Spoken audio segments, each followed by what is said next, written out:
it, but I'm just glad we were able to solve the problem. I wanted to just very quickly thank Oregon Humanities and KBOO Community Radio for co-sponsoring the event this evening, and just express my appreciation for both institutions' public mission and for the opportunity to bring people into the community for an event like this. We're winding down this evening the 2-year-long Trajectory of Cosmopolitanism series that has been taking place here. A series of lectures and workshops on various questions concerning cosmopolitanism.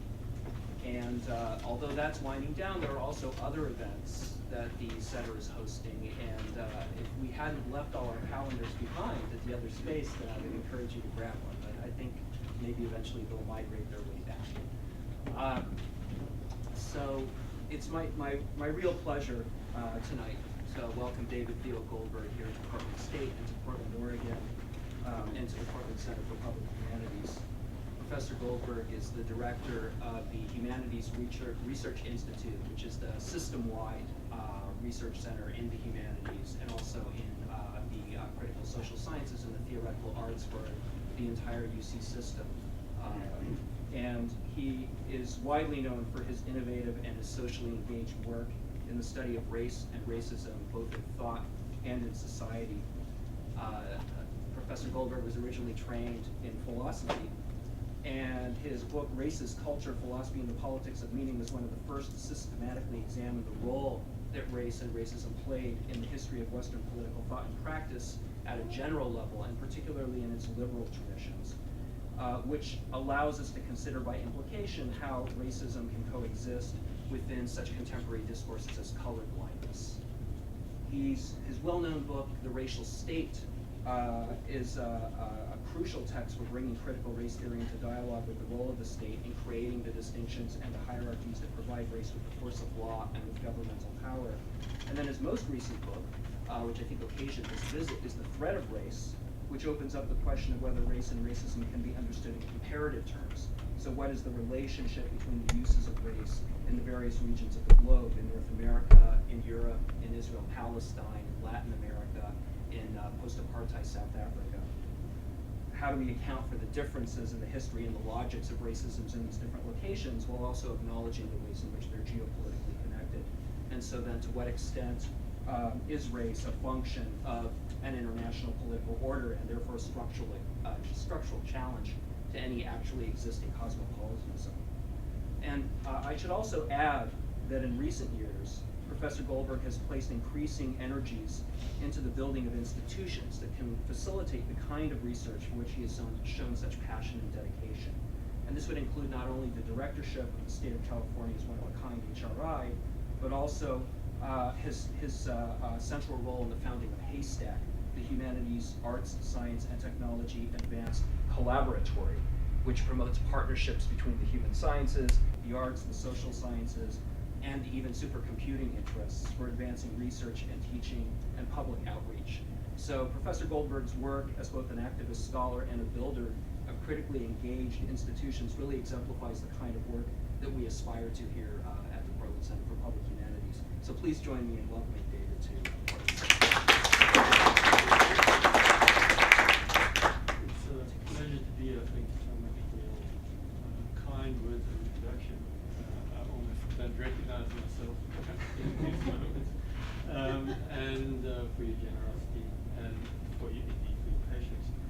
I'd written out what is a longish talk, and then I came across this really short blog post on National Review on Sunday, which I'm going to begin by reading, and I've not so much chucked out the paper, but sort of shortened it as a kind of response to one of us. So this was posted on Sunday to National Review Online this past Sunday. And it's pretty small type, so yeah, we can if you could just flip the switch while I read the small type, it would be great. Thanks so much. So this is by Jay Norton. As everyone sweats up the final Obamacare tallies, I'm struck by a couple of other stories. In one case, someone reported hearing an anti-black epithet used at a political rally. In another case, dogged police finally arrested the perpetrator of an intolerable crime. The perpetrator is a 16-year-old kid who made a potentially offensive comment on a Walmart overhead speaker. I don't know if any of you saw this, but the kid picked up the speaker in a Walmart somewhere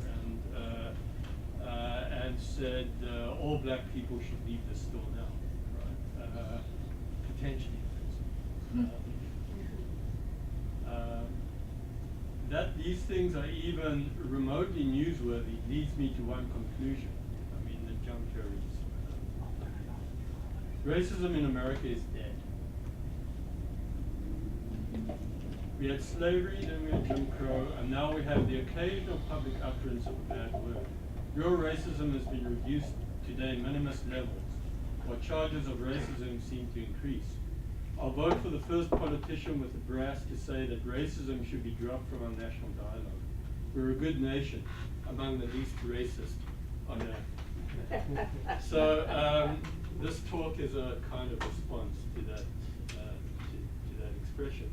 On Monday, Harris conducted, that is right after the healthcare vote, Harris Poll conducted a survey of members of the Republican Party, the GOP, and the results were published, I believe, yesterday, and they're pretty revealing. So 67% of people polled, members of the Republican Party, believe Obama is a socialist. So, okay, not racist, I mean, depending on how you read what he stands for, etc. 57%, over half, potentially half the members of the Republican Party believe that he's a Muslim. 45% believe he wasn't born in the United States. And I have a couple of anecdotes I'll share with you where I witnessed this myself. 38% thinks that he's doing what Hitler did. 38%, more than a third of the Republican Party believe that what Obama has been doing as president of the US is what Hitler did. I mean, they either don't know history or they're not paying attention. And 24%, I mean, this is kind of interesting, this is the kind of really far kind of wing of the Republican Party. 24% believe he's the Antichrist. Okay, so how does one respond to something like, both the poll, but particularly that kind of expression, which is not new. I mean, I think here, I'll begin just by noting Dinesh D'Souza's book, 1995, called The End of Racism, where he argued pretty much along the lines of Jay Nordling that racism, there's no more racism really in America. That what racism there is among black folk, kind of, right? And I'll say a bit more, not so much about D'Souza, but about the phenomenon.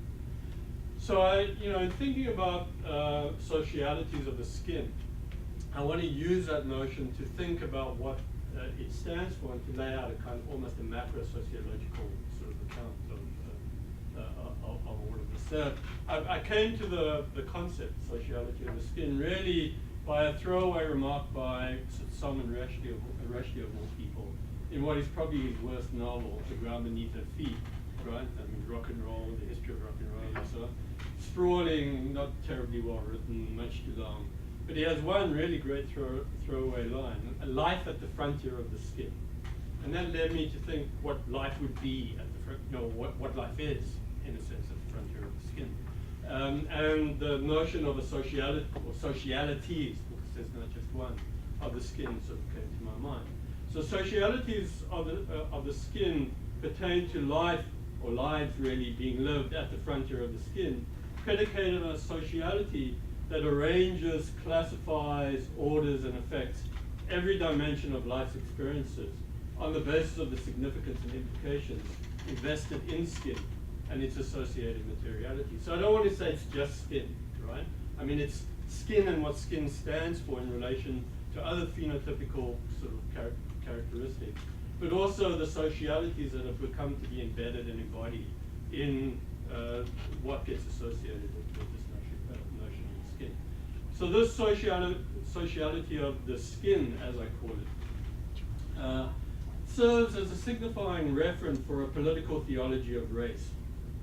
And what I mean by a political theology of race pertains to the shift at the onset of modernity from an episteme where authority for what is known, for what is claimed, for rationality, was really vested in religious authority, and with the shift from pre-modernity where religion kind of dominated the end of the 15th century, so just to put a date on it, you get an increasing shift away from the religious as the dominant order of regimes of truth, and increasingly to what I want to say is racially driven. And there's a long argument that one can make over here. But so the sociality of the skin serves as a signifying reference for a political theology of race, not unlike relation to the body and blood of the Savior in a more traditional theological politics. The skin situates its bearers in racially predicated societies. This, I don't know if any of you would know the work of the painter, a wonderful painter who's actually we were college friends together and have remained close friends ever since, Marlene Dumas, D-U-M-A-S, who's originally South African, but lives in Amsterdam. If you don't know her work, I mean, she's fantastic, really amazing. So it's, this notion of the skin as not just being one thing, right? It's associated with a whole, as I said, a range of characteristics. It cites and situates, it announces and delimits, it allows and disables, it fixes relation and relates fixations, orders belief and anchors belief in order. So the sociality of the skin, I want to say, is invested in various sorts of threat. In threat, in threatening, in being threatened, and those things are tied up together in very, very complex ways, some of which I'll point out along the way. I mean, right, if you substitute a Jew or black for Arab, I mean, think of what you get over here. So what is it about Arab that allows Martin Paris, I mean, after all, an upstanding member of the American intelligentsia, right, a public intellectual in some ways, editor of a major magazine, to say something like this and indeed to get away with it. So in the sociality of the skin, the violence of threatening and being threatened are intricately intertwined in the psychosocial dynamics of power's racial articulation. So what underpins this? Well, I want to say what underpins it and sort of what race invests itself in is a much longer standing claim about the naturalness of homogeneity, of the social naturalness, you might say, of homogeneity. That somehow there's a presumption, and I do mean it's a presumption, right? That we are attracted to kin, right? That we're invested in wanting to be with kin, literally blood kin, right? In this sense, that somehow socialities are built from these natural kinship structures, and that to ride against that is somehow indeed unnatural, right? That it runs against the natural order of things, and it's a presumption because, of course, all cultures and all societies are predicated in thickly heterogeneous kinds of ways, and I'll come back to that in due course. So modern states homogenize in large part through the bounding of territorialization in unifying bonds such as race.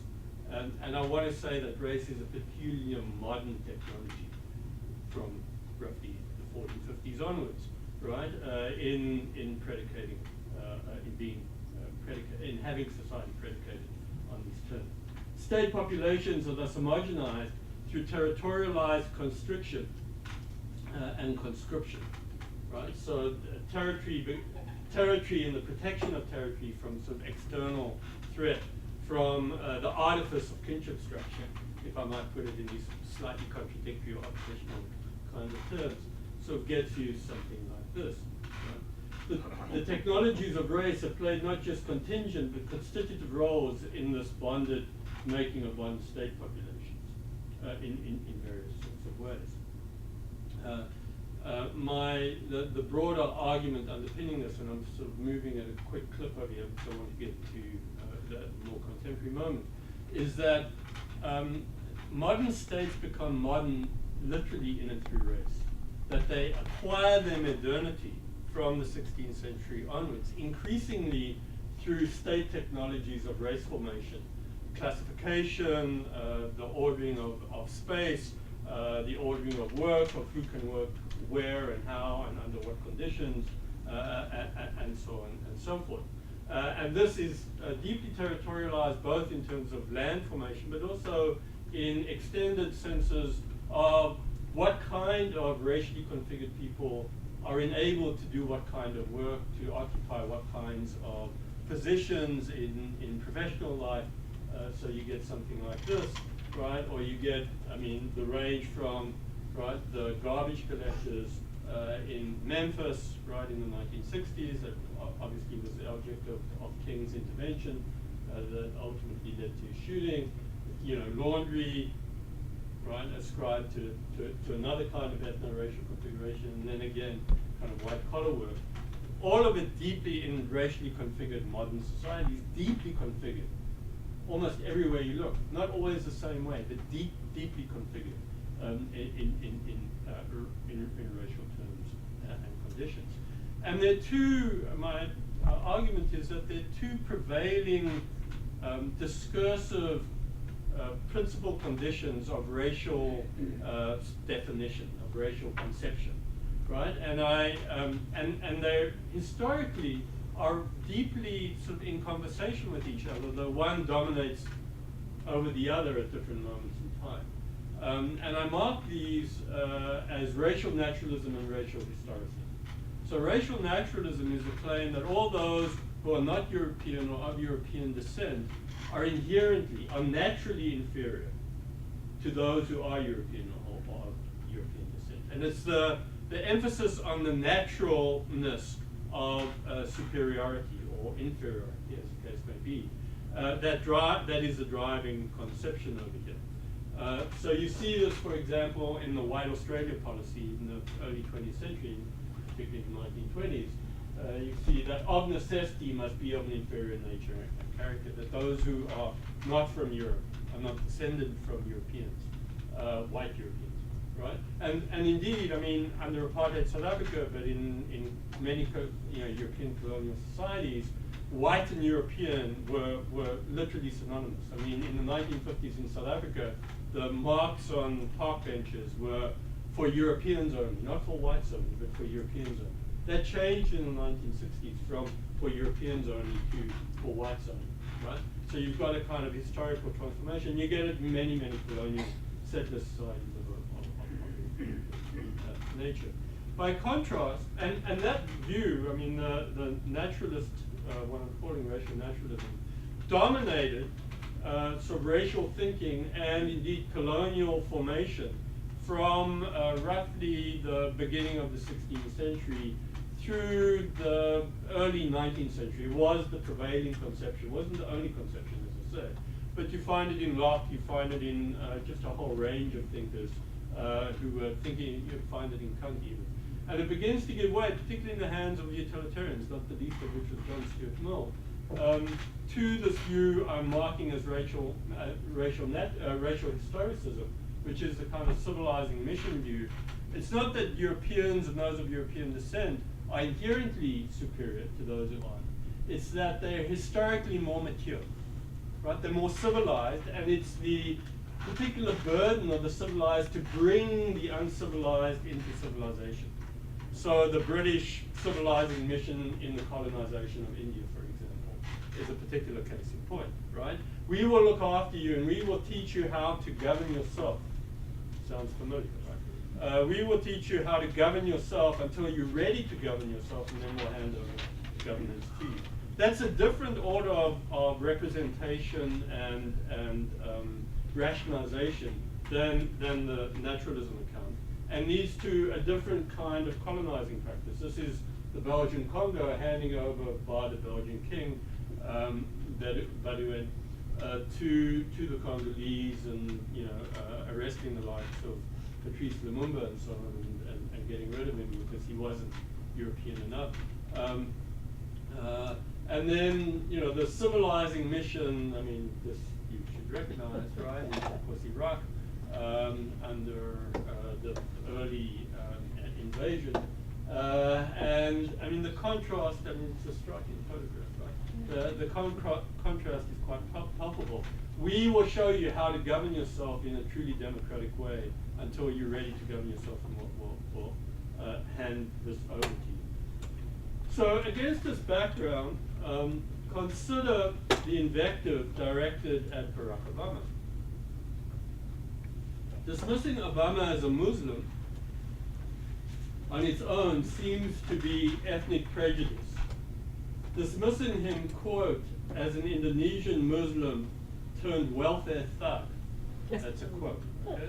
Indonesian Muslim turned welfare thug, is racist, at the very least on historicist grounds, though there may be moments or expressions when the historicist and naturalist formulations, in a sense, bleed into each other, right? That you can't quite tell whether it's a kind of naturalist claim or historicist claim being made, and I think this might be. The quote is from Mark Williams on CNN, who was one of the founding leaders of the Tea Party. And it was made on Anderson Cooper. The former is ethnic prejudice, that's just claiming him to be a Muslim. Absent any further indication, in presuming that in the mark of cultural difference, there's something tainted, unacceptable, off-putting about being a Muslim, about Muslim character and culture as such. It presumes either more broadly that it is not a good thing to be a Muslim, or more narrowly, that Muslims don't properly belong in and to the country in which such a claim is being made, of course in this case the US. But one could experience such a claim almost anywhere in Europe.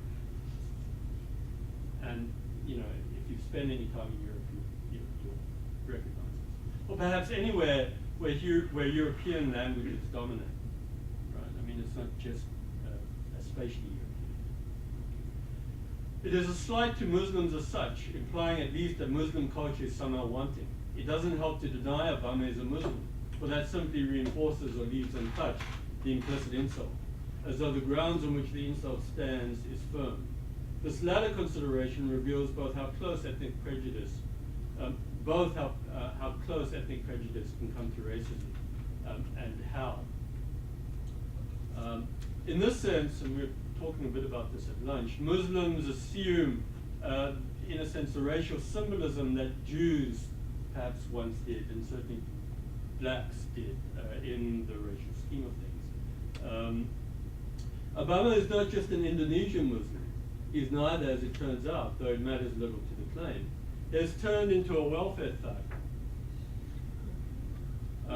You know, that is a well-known image. This comes from last week's Tea Party sort of gathering in a new version in DC. In keeping with the his supposed racial being. Whatever this is meant to mean literally, it is intended to resonate racially while denying any racial implication. And I'll have a lot more to say about this. Williams explicitly denies, not very convincingly of course, that he intends no racial insinuation, just the facts, Anderson Cooper, right? This I'm just saying what the facts are. So there's now a century-long tradition of identifying welfare recipients, not only as undeserving, that insinuation already attached to the working or poor classes from a century ago. The welfare recipient uppermost in the mind of the accuser is black, and blacks on the take are thugs, corrupt destroyers of public good while using state agency for his self-aggrandizement.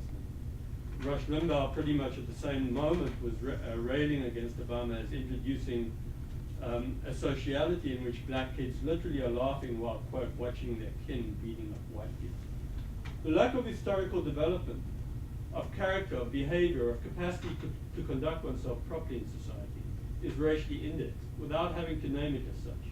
But when named, the social problems are a product of this lack of development. Blacks are not only thugs engaging in thuggery, they are the new bullies on the block. So this is, you can't read it, miscegenation is a crime.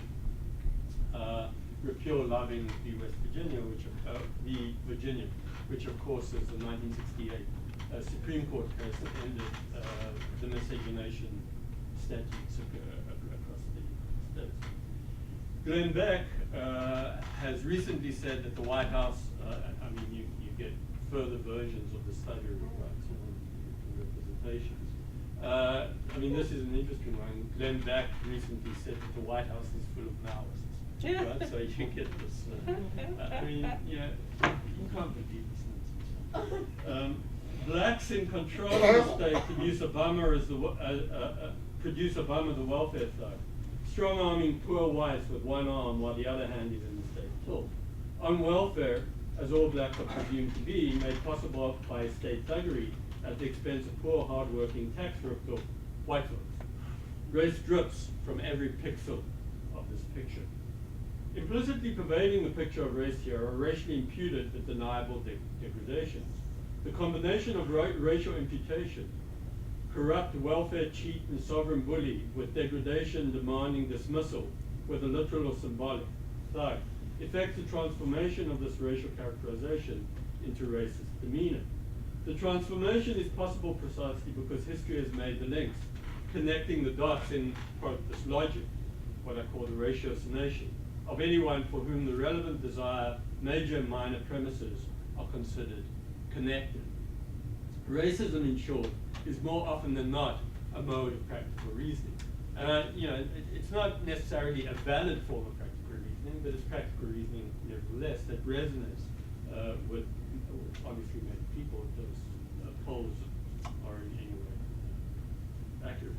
And it is a practical reasoning predicated on a presumptive and presumptuous insistence on ethno-racial homogeneity, on a denial, increasingly explicit once again, of disruptive heterogeneity.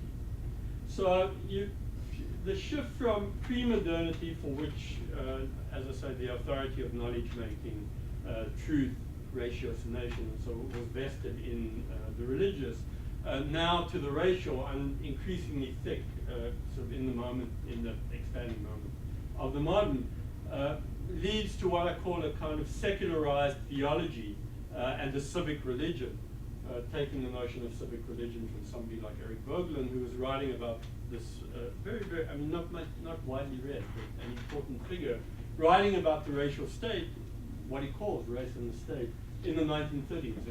He's Austrian and flees and comes to Louisiana State here, and has a marvelous corpus around this, much earlier than most everybody else. So constitutes belonging and othering, friend and enemy, the familiar, and the familial. So who is the enemy, right? This sort of resonates. And who is a friend? And if you change the flag on the guy's cap from Japanese, 1980s, right, to Chinese in the 2000s, you're close to being in Glenn Beck's head and territory, right?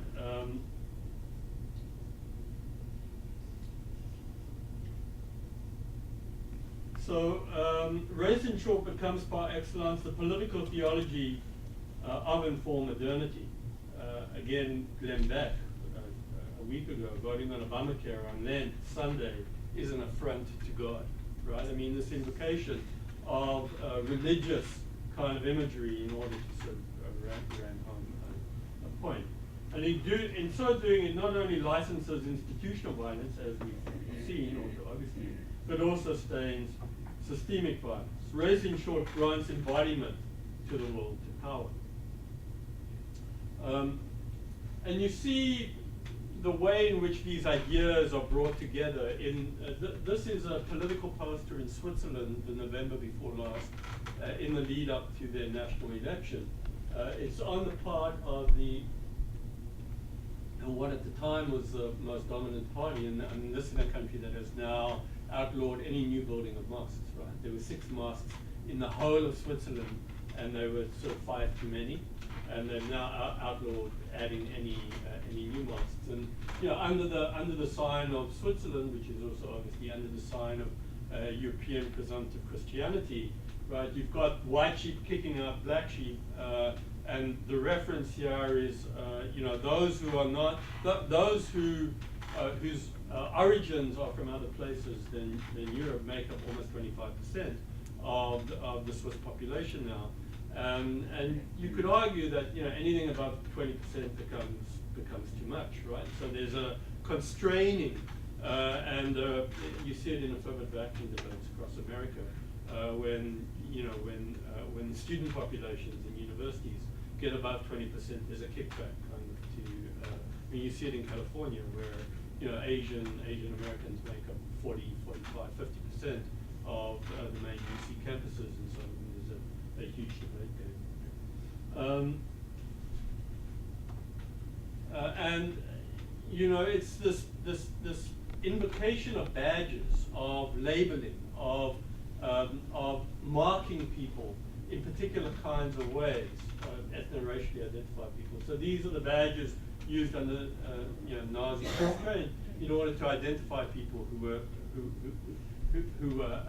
in a sense unacceptable. That is driven by the more pernicious logic of race, of who becomes sacrificable. I mean, it's interesting that this is Uncle Sam, but it's this is the U.S. as it's taken over by Jewish capital, obviously from the early 20th century, and it turns the heavenly city, this open, emptied-out space of what at the Chicago World's Fair was called the White City. I mean, it's this model of the White City that is idyllic. That's a place that white people belong in, right into what I call the earthly city. I mean, this is a very different social arrangement. Apartheid South Africa, right? Cape Town, a township of Cape Town called Guguletu, and these are what started out as worker hostels, housing just 2 people under the Group Areas Act. And when the Group Areas Act was ended in 1988, families were then allowed to join their worker husbands, and what had been 2 worker 6x6 foot cells with bunk beds became 2 family homes, quite literally. And there's a series of very beautiful photographs by Roger Meintjes in a book by Rampola on this. So I want to claim that what all this is predicated on and produces is a notion of violence conceived of as deeply disruptive, right? That the very notion of violence can be conceived as a conception of disruption of lives, of disruption of the way things are, how people would go about their daily lives, of intercourse that is interracially conducted, and so on. I mean, the contrast between the kinds of ways in which people live out their cultures is sort of represented in this kind of style. So violence doesn't simply open up to allow the external in. It tears apart. It tears apart skin. It tears apart the psyche. It tears apart space, right? And it tears apart society. So this is Ramallah, right? After and indeed the head of the Palestinian Authority government, right, under Yasser Arafat, when it was bombed by the Israelis, and in a way, the governance itself was disrupted. So I want to just point out that this notion of violence is a notion of deep psychic, emotional, and in a sense conceptual disruption, and that violence itself assumes all these forms. It's not just physical violence. When we think of violence as prevailingly. I mean, even dictionaries, if you go and look at dictionaries, the very definition of violence is predicated first and foremost on the dictionary definitions are predicated on a physical violence. And I want to say, of course, that attendant to this is a notion also of psychic, emotional, and conceptual, in a sense, representational violence, which you see in the very notions of degrading and berating, right? The very notion of berating, right? Berating, and of degrading, in a sense, has built into it the notion of humiliation that is at the very center of certainly all violence, I would say, but racially predicated violence in particular. And it's interesting how little the notion of humiliation has been focused on in the critical literature. There's very little critical, I mean, there's an increasing body of literature now in social psychology, for example, on the notion of humiliation. But I mean, what we're seeing around us in the United States today, around all those attacks on Obama and their racial predication, is an attempt to humiliate. I mean, that's what it amounts to. And I think the very notion of humiliation needs much greater focus. So, having said that, I now want to turn more pointedly to the contemporary. And this again is from Saturday's gathering in Washington D.C.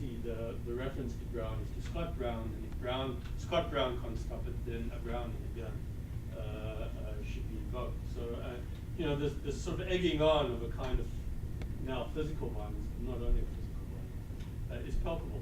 And I want to link all of this in a much larger frame, a wider frame, to what I'm going to characterize as a neoliberal condition.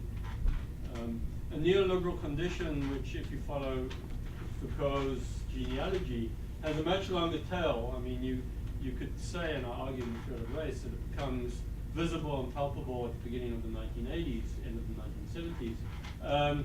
But it dates back really to its emergence after the Great Depression, and becomes quickly thickening and quickening in the wake of the Second World War. So what is the neoliberal condition that I'm pointing to over here? Well, the neoliberal condition is a condition which emphasizes the lifting of any constraint on the free flow of capital, people, goods, and information in an increasingly global set of configurations, right? So anything that gets in the way of the flow of capital, human capital, people, of goods and information, right, is something to be resisted on the part of this. It's a condition where privatized preference schemes, so you've got this notion of global flows, and privatized preference schemes come to mark the presumptive condition under which most everything, healthcare, education, indeed public highways, electrical grids, would best flourish. And I mean, part of the healthcare debate has been just about that. I mean, how would healthcare best be delivered? And of course, on one side, you've got the stressing of privatized delivery of healthcare, and it's tied in to this deep-seated commitment to what in the shorthand might be marked as a neoliberal condition.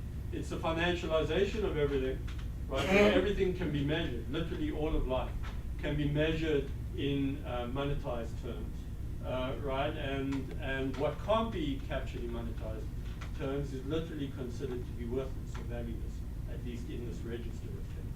So it's the translation of even that, namely life, which cannot necessarily be measured in financialized terms, into the very register of the financial. It's a condition in which there's an enormous stress of the present, right, at the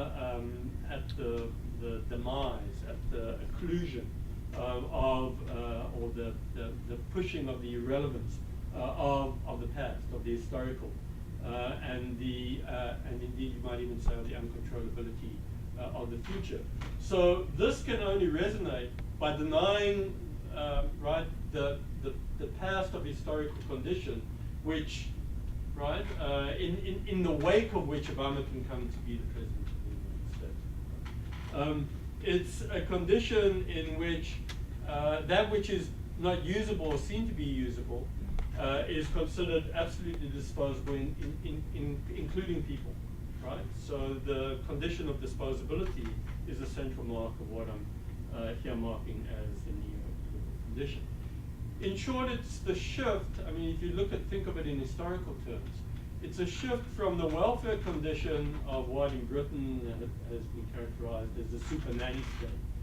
The care, with all its contradictions and all its limitations, the aspiration of the welfare state was the aspiration to provide at least the basic safety net for everybody who is counted as a citizen, important characterization, right? Who is counted as a citizen of the state, right? And so the super nanny state will look after your healthcare, will look after your retirement, will make sure that you have a decent basic standard of living, and so on and so forth. And it's the what I call the caretaker state. It's a state that is concerned to look after, to caretake. What Zygmunt Bauman calls the pastoral, the state of pastoralism, of the state as standing in for what the pastor might have done, sort of in a previous kind of sociality, and that begins to get eroded, right? At the very moment that the presumptive, this notion of white welfare state, at the very moment that those who are not white are beginning to make a claim on the state, right? So in the US, it starts in the 1930s with the Supreme Court cases around work conditions, the Pullman Quarters, for example, housing conditions in the 1940s, education conditions in the 1950s, ending with Brown v. Board, and then, of course, a decade later with the Civil Rights Act and the Voting Rights Act. And so you get this, what is perceived on the part of those who feel like they're losing control of the caretaker state. You begin to get a shift, a dramatic shift increasingly, from the caretaker state to what I call the traffic cop state, where it's not that the state disappears, right? It's that the form of the state itself shifts from this very large kind of concern, right, to look after its citizens' welfare, to the state in which, right, the forces of repression and the forces of order are there just to make sure that the free flow of goods, people, capital, information flows, and so on will not be interrupted, right? So the very form of the state shifts over time in relation to the set of racial conditions. And there's something to be said both about the ending of communism and the ending of apartheid at precisely the same moment in time, right? Because they're not consistent with the radically individualizing social condition for which this new social order now stands. What you get then is an attack, right, on both the welfare state and the welfare state in the name of the welfare queen mother, right, who is identified as black, as collecting, engaged in sex, drugs, and rock and roll, not a productive member of the society, and so on. You see the relation to racial naturalism, right? No wonder that the savages are thriving at the expense of the civilized. That conflation of the of racial naturalism in the rationalization of what is taking place in the society. It's a state in which Grover Norquist, who was sort of under Bush and under both Bushes actually, and under Reagan even, the kind of philosopher king of the neoliberal condition. My goal is to so cut government that you could drown it in a bathtub. So Katrina, in a sense, became the representation of that condition, right? So the argument here is not that the state disappears, but that the state morphs. You can trace that the investment of state revenues shifts dramatically from the caretaking condition, education, healthcare, and so on. FEMA, for example, gets cut, and increasingly to police, prisons, and the military.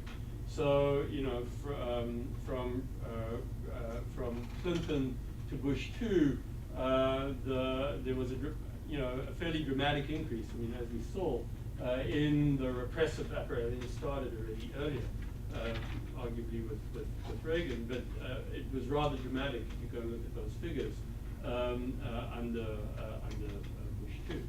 And so what happens to race over here is the introduction. I mean, this is emblematic, but I want to say has a much wider. Ward Conley was a member of the Board of Regents until recently of the University of California. He was an outstanding member of California Society, and he tried to introduce a provision in the 2004 ballot called the Racial Privacy Initiative. And the Racial Privacy Initiative, I mean,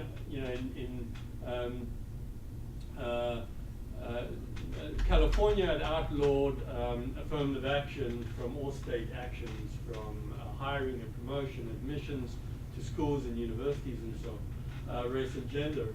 And what Conley was trying to do through a vote, a propositional vote on the ballot, was to argue that that government could in no way use race for any purpose whatsoever, but for two exceptions.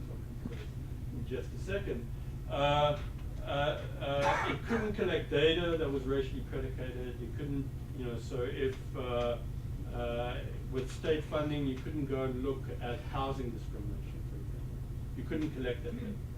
So you couldn't track historically over time whether there'd been improvement or not in the question of housing discrimination. The two exceptions were incredibly revealing. One was for certain kinds of medical research that were ethno-racially predicated, like Tay-Sachs disease or high blood pressure, right, that are thought to be tied genetically, whatever that means, to ethno-racial configuration. There's no race for genes, so how you figure that, right, is an open question. The other, of course, is, I mean, I'll give you three guesses. What could it be, right? So police profiling, right?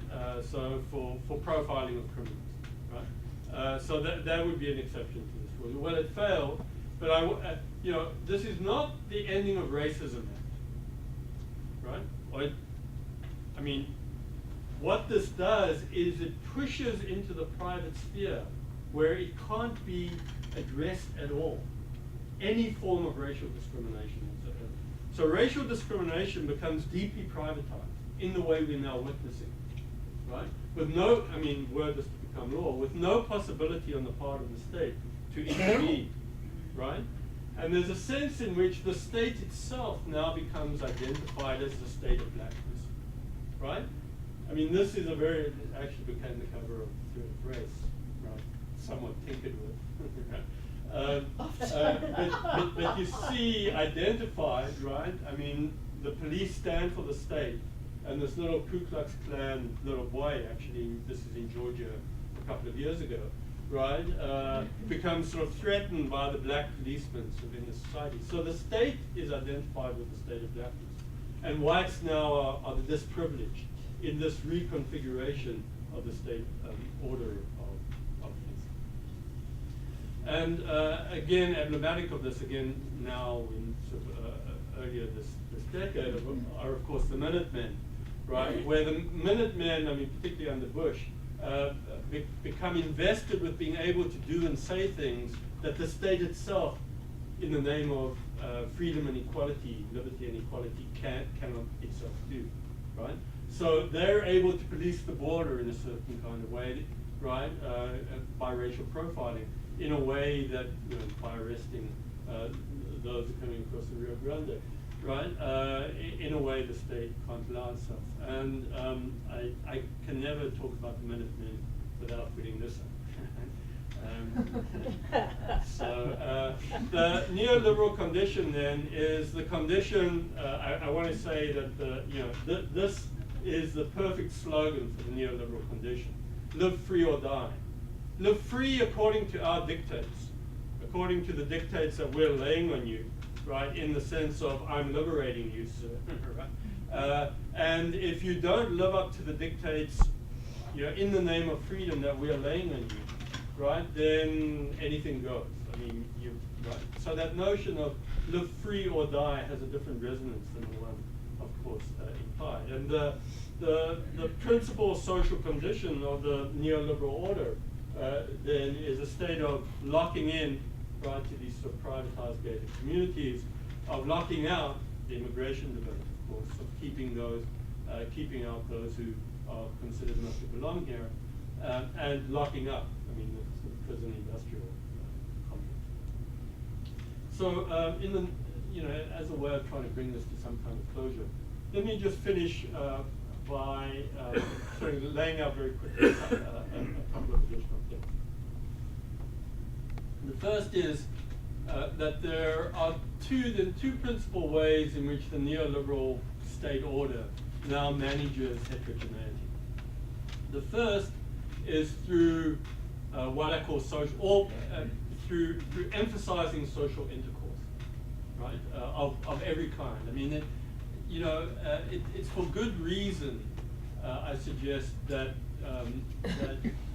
racial mixing, right, the mixed race kind of phenomenon, becomes emphasized at this moment in time, because it heightens a kind of set of it sells goods, right? I mean, in short, there's a longer argument behind it. This, of course, is the incredible paintings from the 18th century in Latin America that are of mixed race families and so on, which is a much longer argument, partly laid out in my book. And this is a cover from 1993 of Time magazine of what is considered the new face of America. They took the same technology that produced Michael Jackson's Thriller, right? And ran nine what they identified as sort of racial figures, right? And looked at what the mixing would look like, right, if you mixed these figures with each other. And this is the kind of ideal face of the brown but not too brown, sort of a little Asian looking but not too Asian looking, right? Touch, and the genetics were totally off. I mean, it was 50-50 of everything. I mean, it's not how it works, right? You can get throwbacks, you can get mutations, none of that stuff, right? But this is in a sense, the idealized notion of the new racial order of America under this form of mixing. And on the flip side of this, of course, is the sense of a kind of what I'll mark as a sort of cordial racism, following, I mean, there's a notion in Brazil, racismo cordial, right? And it's this sort of implication of racist significance, right, without explicitly naming it as such, in this sort of way. And now when this racial mixing breaks down, the racial mixing is always subject to an idealization and aspiration of what the values should be, which are identified with the values and aspirations of whiteness. So the values of civility, the values of how you perform intellectually, the values of how you engage, and so on, are very largely identified in terms of the set of configurations. And when this breaks down, where people don't follow the set of both aspirations and requirements, violence then kicks in. You see this particularly in relation to rogue states, the very condition of the rogue state, which is always racially identified, if only implicitly. I mean, think of the identification of rogue states under Bush II, right? It's never a state in Europe, actually. I mean, it wouldn't even be Greece today. I mean, in a certain manner. So it's violence is invocable at the very moment that rogue states refuse to follow the set of edicts of the neoliberal state. And what you get are these kinds of responses, what I call modern dietas, right? That is Hector Peterson in 1976 in South Africa. This is obviously more recently on the West Bank. The shooting of kids. I mean, the explicit notion of beating the enemy, which is a very term used by an officer of the Israeli Defense Forces, which becomes literalized. We're going to beat the enemy in both senses of the term. And this notion of cordial racism then becomes, as I say, this sort of racism without race, right? In Etienne Balibar's conception of the term, in a way at the more. I mean, the signifying without signification, right? And so you get this doubling notion of raceless racisms, right? On the one hand, racism without race. So you can be racist without invoking the very terms, because you can just insinuate. Because the terms are already there. It's what I call buried alive, right? The terms are repressed in the very sociality, so that you can just, wink at them, and people will recognize sort of what's going on. And then Eduardo Bonilla-Sordo, right, has written a book called Racism Without Racists, right? And I want to suggest that there's even a twisting of this, right, in a way I don't have time to go into, but I want to point out, right? And that is what I call racisms without racism, right? It's the very denial. I mean, even as you're being racist, oh, that's not me, I had no intention of doing that. Or, oh, I didn't know. Or, oh, I couldn't possibly think that, could I, right? How could you even, think of, right, all these expressions that have been going on, even, right? Or I had no idea it would offend. The latter is a case in point that some of you might have seen at UC San Diego in the past few weeks. There was a frat party, and then there was a student radio station that made it even worse, right? That was all around sort of pernicious representations of African American life. And then there was a noose placed in Geisel Library, right? And the young woman who placed it in the library then fessed up to placing it. And fourth year senior student at a pretty major university, public university, and she fessed up. She said, "Oh, I was just playing with a rope, and I happened to put it up there." I mean, literally said this. I had no idea it would offend. I mean, how can you, in this day and age, right, in Southern California, not know that hanging a noose, right, in that already fraught situation would not cause deep consternation? And it's that enigmatic condition of racisms without racism itself, right? So the very condition of racism, in a way, disappears because there's no longer a vocabulary by which you can invoke in order to identify the very phenomenon itself. It's evaporated into the very atmosphere, almost. I mean, it's the air we're breathing, we just don't know it, right? I mean, it's anthraxic, right? It's poisonous in that kind of way. Right? So finally, just to end on a somewhat more, I mean, you see this sort of again and again, right? In the a perfect case in point. It doesn't matter what the sign says, you'll call me racist anyway, right? So it's you who the problem, not me. Right? No matter what I say, you will, et cetera, et cetera. So it's a twisting and a turning around that I think has become in this sort of macro sociological condition. And again, I mean, the way in which Muslim becomes this new ordering system for the racial condition. Right? I guess you can all read this yourself, but I mean, it's poignantly sort of identifying with the very condition that I'm trying to point at. Okay, finally, and this really is final, and then I'll stop. Sorry to have gone on so long. I started by pointing to the homogenizing sort of underpinnings of all of this, and I want to end just by pointing to what I call a kind of heterogenizing disposition that I think is the resistant mode, right? In every sense of the term. Every culture develops heterogeneously. I mean, it's just the nature of culture itself.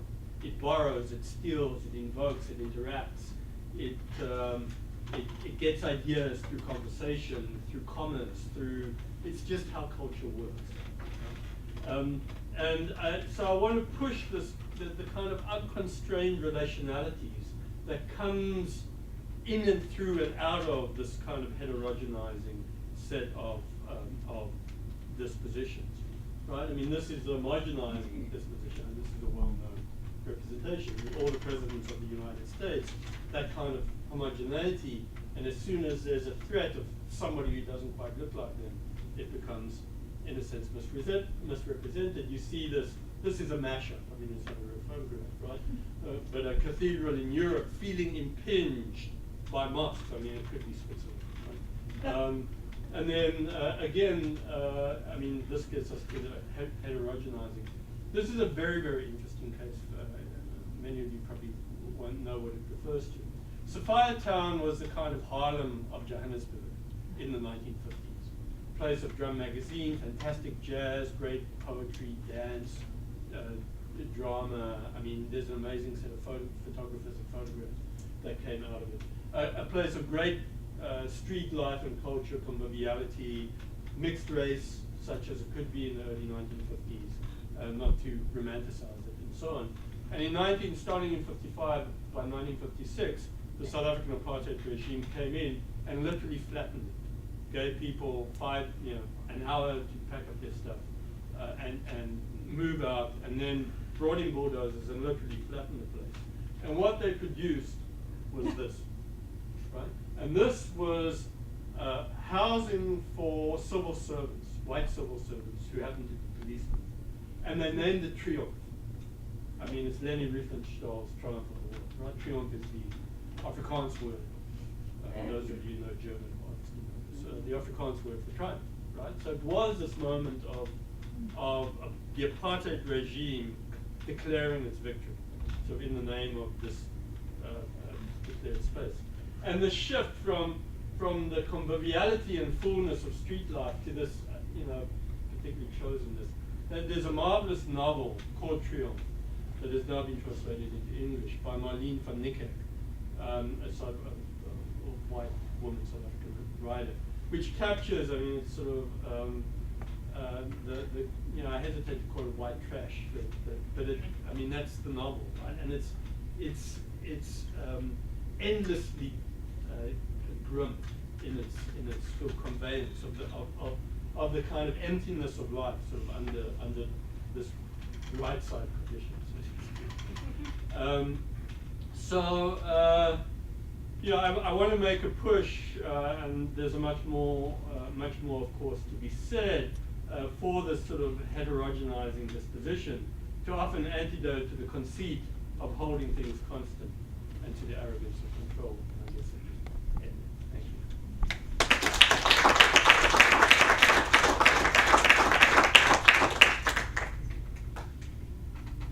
We can give you 15 minutes of questions or so.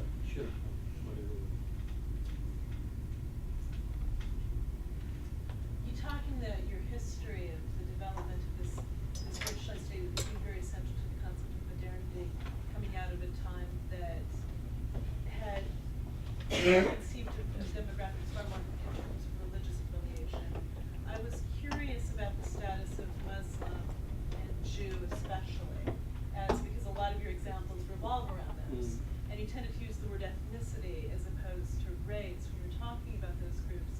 But clearly it's also about religious belief as well. And I'm curious what happened to religion in that development. Where did it go, and how does it interact with the forms of racism you're talking about? It's a good question. I mean, just a word about my use of ethnicity. I mean, so throughout my work, I mean, starting with racist culture already, there's a longish argument about the way in which ethnicity and race become, if not completely fused with each other, sort of constantly intertwined with each other. And so I've tended to use, and I occasionally use it even in talk, ethno-racial, right? So, where the one ends and the other begins is, I mean, it's one of those impossible conditions to actually completely put apart. But there are moments where you can say this is ethnic because it meets this set of conditions, this is racial because it meets this. And very often they're fused, indeed, I would say confused in certain ways. The religious is a very long complex, would require a long complex answer, and I mean, clearly morphs over time.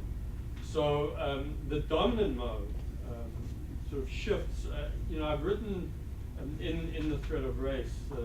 There's a very long chapter on South Africa, on the history of South Africa, that I call a political theology of race, and it's more detailed, obviously, than anything I'm giving here, about the way in which the very language of race becomes is made resonant in the language of religion itself. And others, I mean, the Comaroffs would be a case in point, have written extensively about the way in which sort of Christianity pervaded the colonizing condition, right? In the South African case, in many others, and so the shift takes place. I mean, as I early in the talk, sort of from the sort of regime of truth and the regime of authorization and authority, right, where the religious is thick and dominant, and gets taken up and taken over by sort of, the racial register. Doesn't disappear, but gets emptied out of its over a very long period of time, and in different ways in different societies. And obviously, in Latin America it's resonant in one way, in South Africa Southern Africa it's resonant in another way, in the United States it's resonant once again in other ways. And religion has been, the bully pulpit has been incredibly important in both the authorization of race and resistance to it. So it's a very thick, complex story, right? And how it gets taken up is complex, sometimes contradictory, sometimes oppositional, and so on. There's an interesting book that came out just last year by J. Cameron Carter at Duke, a theologian, called Race, a Theological Account, in which he argues, it's interesting that you picked up on this sort of Jewish-Muslim thing. I mean, the formation of Europe, right, the very conception of Europe as a modern conception, right? I mean, the first modern reference to a European we is in papal letters of the early 1450s, where he refers to a European we. And this notion of a European we is self-conceived in opposition to three conceptions of threatening others, right? I mean, the Jew, the Muslim, and the black, right? And it's interesting how the Muslim kind of fell out until, in certain ways, really until pretty late in the 20th century, where it was once again sort of seen, it didn't completely disappear, of course, right? It's always sort of lying there in the open, so to speak. But it comes back in a very, very dominant way, sort of late in the 20th century, as a kind of dominant trope of self, again, of self-reference. There's there was an interesting, this is sort of anecdotal, an interesting movement about 2005. There was in Paris, this notion of came to be identified as identity soup. So there was this homeless, this group that was servicing homeless with a soup kitchen on the street, and they discovered it was run by a Christian, French Christian group, Catholic group, and they discovered one day they ran out of beef, and all they had was pork, and they made the soup with pork, and they discovered that Jews and Muslims and homeless wouldn't come in. And so they started a movement to create the soup only with pork. And they identified that, it was phenomenal, right? And Europe is a Catholic territory, identified with white people. This was explicitly in their self-representation, right? It quickly kind of disappeared in the kind of friction. This couldn't be seen, and so So, I mean, you see the way in which this resonates with sites. Yeah, sorry. Well, yeah, that's good. Yeah. Go ahead. I have a comment and a question. As a Jew, I would say that Judaism is a culture or an ethnicity, not just a religion. And I think most other than Christians, it's cultural ethnic. My mother was an immigrant from Eastern Europe. When you say racism is dead in America, one of the things I look at is the popularity of comedians and actors who are themselves of a racial ethnic minority. Eddie Murphy is one that comes to mind. There are several comedians I've heard who are Latino or Hispanic. Sacha Baron Cohen with his characters. Howard Stern is another one, who themselves display, I would call, racist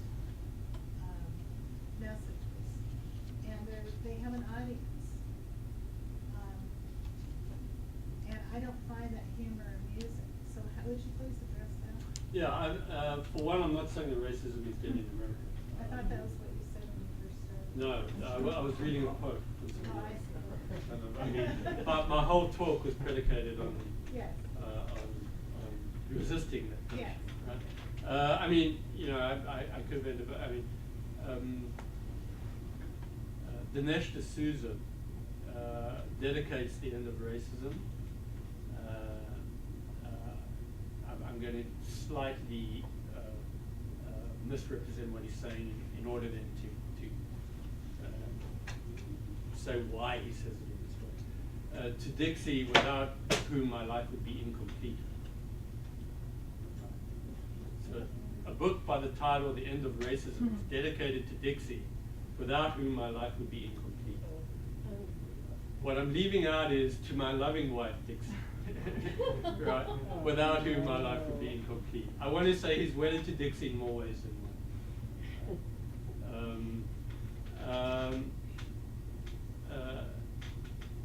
Yeah, I mean, you know, there are all kinds of ways in which comedians, you know, one of the things about comedians is the capacity to laugh at themselves, right? So I mean, that's one kind of humor.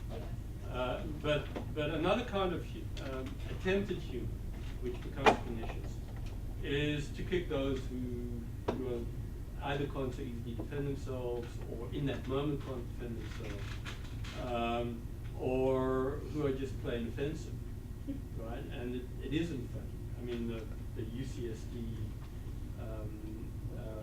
student radio was an attempt to satirize, which was absolutely not funny. I mean, there was nothing funny about it whatsoever. And it became you know, how does it become not so much a teaching moment, but a learning moment, right? How does it become a way in which we begin to understand something about the way, and humor is you know, humor can become a case exactly characterizing what I'm calling this racism, this without racism, right? I mean, it's not always, sometimes it's absolutely explicit, right? But sometimes it's a way of identifying, of bringing up things that you can't otherwise sort of references. You know, the point about Jews being a culture and an ethnicity and not only a religion is even more complex, I think, than that. There, within the self-characterization of Jews historically, dating back into the mid-19th century onwards, is also a self-characterization as a race. That also hasn't disappeared. And indeed, of Zionism as a movement predicated on self-characterization explicitly as a race, in Herzl, in Moses, in a whole range of Zionist leaders that are quite frankly embarrassing, and not least now read back in relation to the contemporary history of Zionism that insists on a Jewish state that is predicated on the denial of human rights to others in its midst. The enemy of the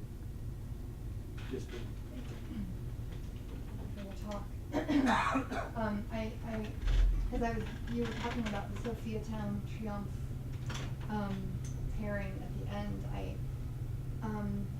things kind of fell into place mentally for me, and I started to think about so that this idea that there's a kind of firmer state grip on racial segregation enables greater sociality potentially, like among individuals. I don't know if that was the point that you were making there, but it made me think that of a strange moment in The Souls of Black Folk by Du Bois, in which he says, a quote that doesn't get quoted very often, but he says that strangely, under slavery there's more interpersonal relations than there is post-slavery, especially among educated African Americans and educated whites. And I don't know, that's the suggestion of like moving to a sort of privatization of race segregation, of race policing. There's a weird way in which one can develop kind of an almost nostalgia for sort of pre-Brown versus Board of Education, et cetera, when there was more of a kind of resistance to government and you know what you're against. Yeah. So I don't know if that. Yeah, John Hope Franklin drew an interesting distinction between segregation and separation, right? And separation is literally, and he said he grew up in some ways under segregation, and there are arguments to be made that if you look at demographers that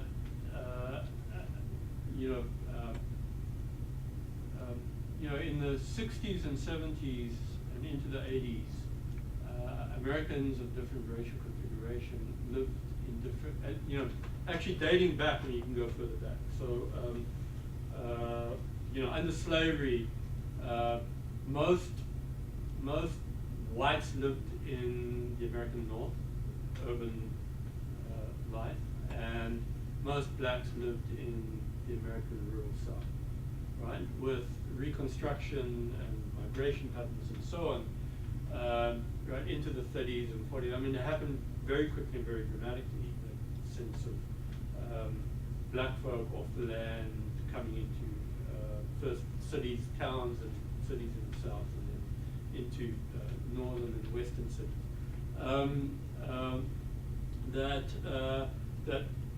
Segregation became neighborhood-based, and up into the 50s and 60s and 70s, right, the prevailing form of segregation in America was neighborhood-based. From the 70s onwards, particularly into the 80s, 90s, and contemporarily, demography now shows that Americans racially live in different cities, literally in different cities, so that the sense of separation of lines, right?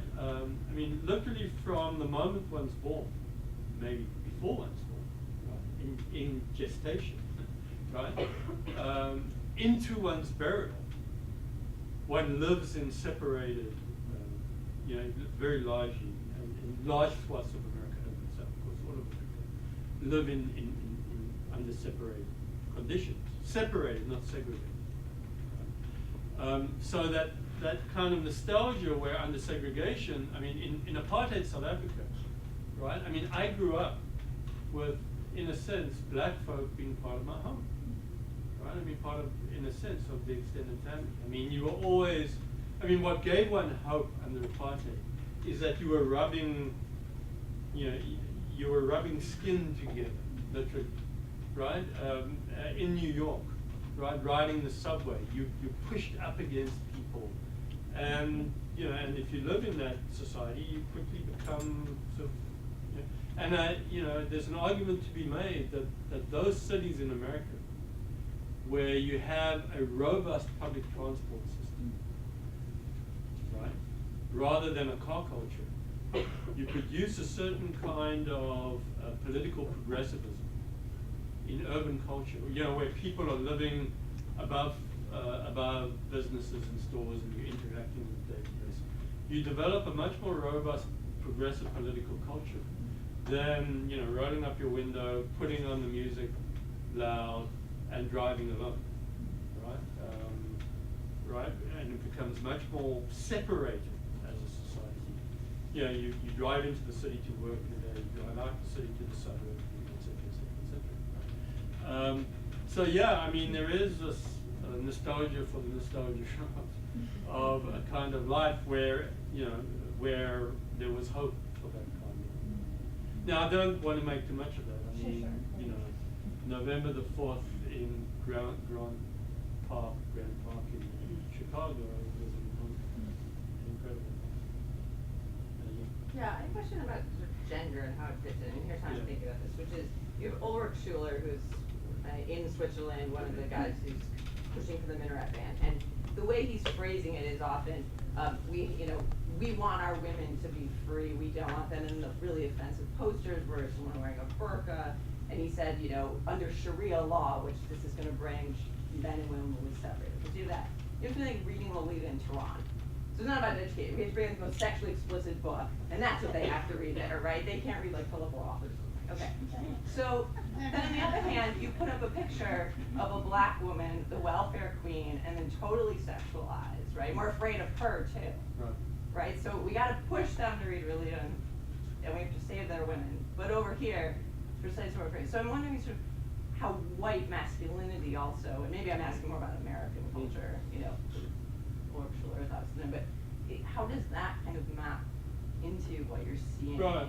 Well, I mean, I want to make this even a bit more complex. Okay. Because it's not just about gender as man, woman. I mean, you've had, for example, in the Netherlands, you know, Pim Fortuyn started this, but Wilders, right, the current version of Fortuyn, who could well become, maybe not, but has enough support that he might even become the next prime minister of the Netherlands in the next election. Making out the argument that we don't want them here, right, because they would outlaw homosexuality, right? And we're so gender terrific, right? that we're for our gay population, yeah, particularly when it means getting rid of them, right? So there's a kind of complex political mobilization around gender formation. You know, what's her name? Dana Nelson has an interesting book on American masculinity, right? That is kind of masculinity and nationalism. That is precisely about protecting the sort of masculine condition, you know, configured into racial terms, right?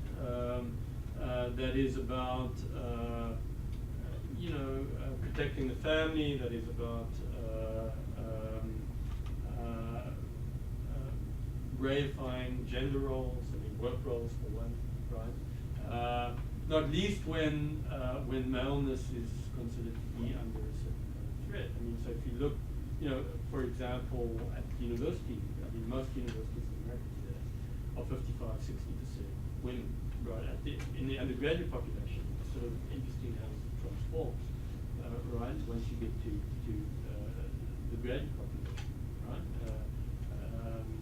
Partly driven by family life, partly driven by closing down of certain, you know, but even professional life, right? The transformation of journalism, the transformation of medicine, the transformation of certain sorts of, but not so much high tech. I mean, some high tech positions, but not you know, the major engineering positions. So quite right? And so on. So it becomes a way of both feeling threatened and a response to that set of threats, right? Both at the level of gender, you know, in relation to race, and how that is played out in quite a complex way. You seem to want to intervene on this point. No. There are other hands in. Yes. We'll get to you. Oh. Yeah, go ahead. Me? In the purple suit. Thank you. I find, well, McCain in recent years, I've always been legally blind. But I'm finding that these things apply to disability. And disability never gets discussed as I think disability is a racism problem, and I was at a meeting similar to this, and the speaker, patronized me like, you don't understand, I understand a lot more things than I get credit for. But, like, the thing you said about with in the African countries, you can, the sort of, you can come in if you act a certain way, stuff is very, I don't know, fixed in with, it's like people, like if you disclose your disability verbally, then you don't get asked questions, everything is decided. I mean, if I tell a job interviewer, I've had it happen,